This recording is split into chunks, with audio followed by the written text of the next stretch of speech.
So today, folks, on today's video, we have Scott of Fusion Cleaning joining us. He's going to be telling us all about his journey, starting, growing, scaling his carpet cleaning business, a story about how he came to work with us and how he's taken his carpet cleaning business to the next level. I'm super excited to have him on the show. If you've never heard of me before, my name's John Williams. I run a company called AGB. We specialize in one thing only, getting guys like you booked out with jobs with our specialist system. If you'd like to find out a little bit more about working with us, stick around to the end of the call where you'll get all the necessary info. So without further ado, let's dive right in.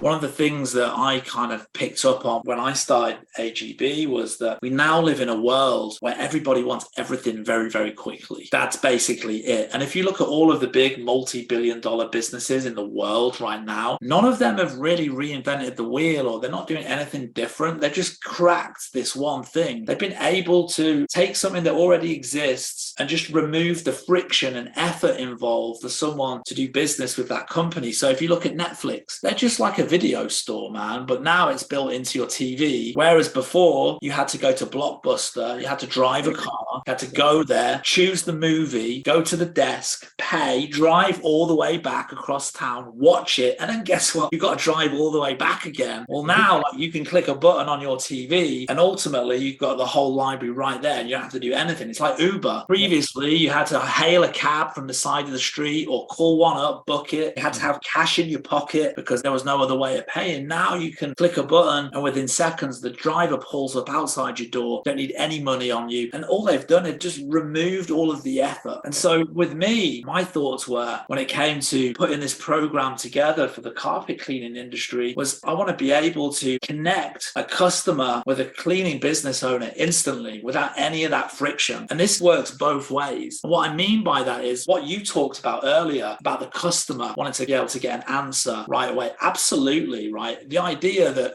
ultimately you can click a button on an ad and then you can click a couple of other buttons and have an instant conversation with the business owner and get scheduled in without having to dick around on some website, looking for a phone number, calling up, going on hold, filling in a form and waiting a day or two for someone to get back to you. Hopefully, you can literally click a button and instantly talk to the owner or an operator or a scheduler inside that business and actually get scheduled in right then and there without having to pick up the phone, with zero effort. Amazing. But also for you guys, for the business owners, I realized the way that a lot of marketing campaigns work, a lot of these other Facebook guys and girls and agencies that work in all the different niches and stuff like that, it'll be an ad that'll go to like a website or some form will pop up, like you said, and then the person will fill in their details. And what will happen is that marketing company will effectively generate you a lead, in inverted commas. And that lead will probably get text to you, or you'll probably get emailed it. It'll probably go on like a spreadsheet, whatever. But then you've got the whole hassle then. You've got to manually put that phone number into your phone and call that person up. You've got to manually email them and follow up with them and hope that they answer, that they pick up, that they're going to get back to you, that they're going to schedule, because they could just be like coupon collectors. They saw an ad, it was like 20% off your carpet cleaning. They filled in a form to get the voucher, and now you're trying to call them and they're not picking up. There's just too much friction for the business owner as well as the customer, especially in an industry like carpet cleaning where there's a lot of owner operators, and a lot of these guys, they're out on the truck all day. They're out cleaning carpets, man. So to then have to come home and then sit through a spreadsheet and try and call people, or trying to do that when you're in the middle of like a 3-4 room carpet cleaning job, it's just not convenient. And by the time you've actually been able to call that person up, 2 or 3 hours might have passed. That person might have scheduled with somebody else, or they might have lost interest. So this was about not just making it easy for the customer to actually take a next step with the business, but it was about making it easy for a business owner as well. So now you guys, you can be on the truck, you can be walking around Walmart, chilling, watching Netflix. It doesn't matter, wherever you are. The second that person clicks that ad and comes into Messenger, it's going to pop up on your phone and you can instantly have a chat with them. You don't even need their phone number anymore. You can literally talk to them right away. We've erased all of those steps of having to do all of that. And so I think for me, that's why this has been so successful. You're absolutely right. There are lots of other platforms like TikTok, Instagram, so on and so forth. But as it stands today, just like it was 2, 3, 4 years ago, and I anticipate will continue to be so, as it stands today, Facebook is the number one platform on planet Earth. That's it, right? Like Google and Facebook, they're the two main ones. Like there's 20 billion people that are on Facebook or something like that. Like literally, I'm on it, you're on it, my grandmother's on it, right? That's all you need to know, right? But my grandmother's not on TikTok and she's not on Instagram. And what's interesting, to just touch on the sort of trends with digital marketing and stuff like that, TikTok and Instagram, certainly TikTok's all the rage right now. And there are a number of older people that are picking that up for sure. But here's the thing, Facebook has become the number one platform, I would say, for that older middle-aged generation. Where you've got all these young kids on TikTok and Instagram, Facebook's become the place where the sort of 30 to 60-year-olds now hang out, which guess what is your ideal customer for a carpet cleaner. Because when you're 18, you probably don't have the money to getting your carpets cleaned. It's probably the last thing on your mind as well. It's more when you get that little bit older, maybe you're married, settled down, got kids, got pets, you actually own the house and all the rest of it. There's people that are that little bit older in their life, these kind of services appeal to, and Facebook's where all of those people are actually hanging out. So I think that for the time being, I don't see that that's going to change. But of course, we're obviously watching that very, very closely. But yeah, listen, this has been an absolutely amazing story. It's been great to shoot the breeze with you. It's been amazing to hear your story. Honestly, I had no idea myself the challenges that you had to overcome prior to signing up with us. It really is very inspirational, and it just goes to show, man, like no matter what is going on in your life, if you don't give up, if you just keep pushing, keep getting back on the horse, you will come through the other side of it and you will be successful, and you can take it to that next level and achieve your dreams and ambitions. And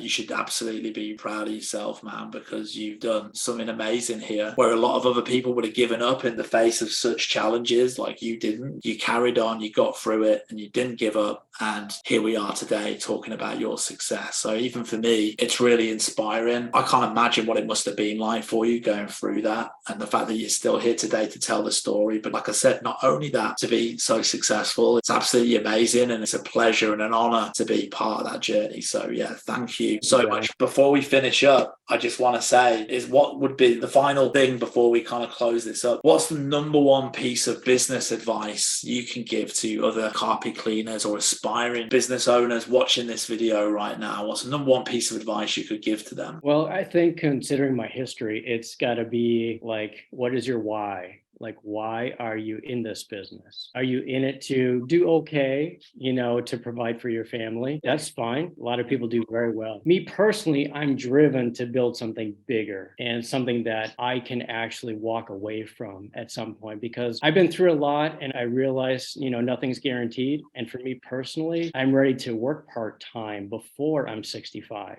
less, and that's just what I'm driven to do. And not everyone's wired the same way, but you got to figure out what drives you, and what are you willing to go through? What challenges are you willing to face and push through to get to those goals, and you're right, you can't give up. So I'm a very driven person. And so that is who I am. Like I've figured out why I'm doing this, what I'm willing to go through, and where I want to be in 5 years or 10 years. And then I'm executing. So I know that's a lot of stuff, but to leave it at that, if you don't execute and you don't actually do the work and do the marketing and get new customers, you're not really going to be able to grow, and you have to feed the business. So taking action, taking big action, that's what's made a difference for me. I think as well that there's a lot to be said. And one of the things that I guess frustrates me sometimes when we speak with like owner operators and their mindset, these are guys that are on the truck themselves. Maybe they've got like one helper, but it's pretty much just them and they do everything inside the business. And a lot of these mindset of like, nobody can do it better than I can. I don't want to trust a tech in a customer's house, and I'm the best and no one's as good as me, and they want to be hands-on. They can't let go, right? They don't want to delegate and stuff like that. Then maybe they don't have that growth mindset because, like you said, they're wired differently to say how you are, Scott. But I think there's a lot to be said for the concern around lack of security in that kind of business model. Exactly what you said earlier, because if you get sick, if you fall down the stairs, break your leg, touch wood, like you're screwed. Like your business is screwed, man. Like you can't go out out and work, you can't put food on the table. Whereas if you've grown your business to that point where you've got some techs, even if you're out on the truck yourself, but you've got a couple of trucks and you've got a guy that can go out there that you're comfortable with, that can actually work on his own or her own. And if you've got like a reasonably sized business with enough customers and the systems in place, that's where your security's at in your business. Because if you don't have those things, it can be very precarious. If you've only got 10, 15 customers, maybe, right, that's paying the bills, it's putting a roof over your head. Maybe you've had these customers for 5 years, they're referrals, friends of friends, and all the rest of it. You've done no advertising, you've done no marketing, but you've got this little sort of like nest of like customers that use you every month, 15, 20 of them, whatever they are. It pays the bills, it's just you, and you're out there, you're doing this work. If you lose half those customers, man, you're in big trouble. You're in huge trouble. And if you injure yourself, like I just said, you're also in massive trouble. That's a very risky business to be in. It's much better to have a larger base of customers. So if you lose a few, it doesn't really hurt you that much, right? And you've got the systems in place to get more customers. And also you've got the systems in place like you've done, Scott, where if something does happen to you, the business continues to work. This is why we're doing this YouTube channel. This is why I'm doing these interviews with guys like you that have been successful, to try and educate some of these people a little bit more, right? Because I feel that in the carpet cleaning industry, in some of the Facebook groups and some of the so-called gurus, some of the stuff that they say, I don't think they're educating the industry in the right way, and they're putting out some bad information. And so I want to educate people and say, hey man, like, listen, you might think that the whole owner operator thing is the way. It's not, dude, man. Like, you're in a very, very dangerous situation. And if you can just change the way you think a little bit and just,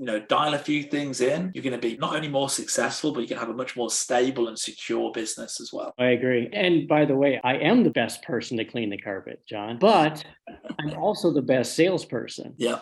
And I can't be both to be really, really effective. So I'm willing to give up on perfection and have to deal with a few things along the way. But to grow the business, I have to be in a different category to work on things larger than the actual cleaning. And so it takes a little while to get over that mindset. Right. But yeah, I agree with everything you were saying. And I think if people are really driven to kind of meet some of those goals, it's out there. You can do it. Absolutely. You really can. Yeah. Get yourself some freedom early.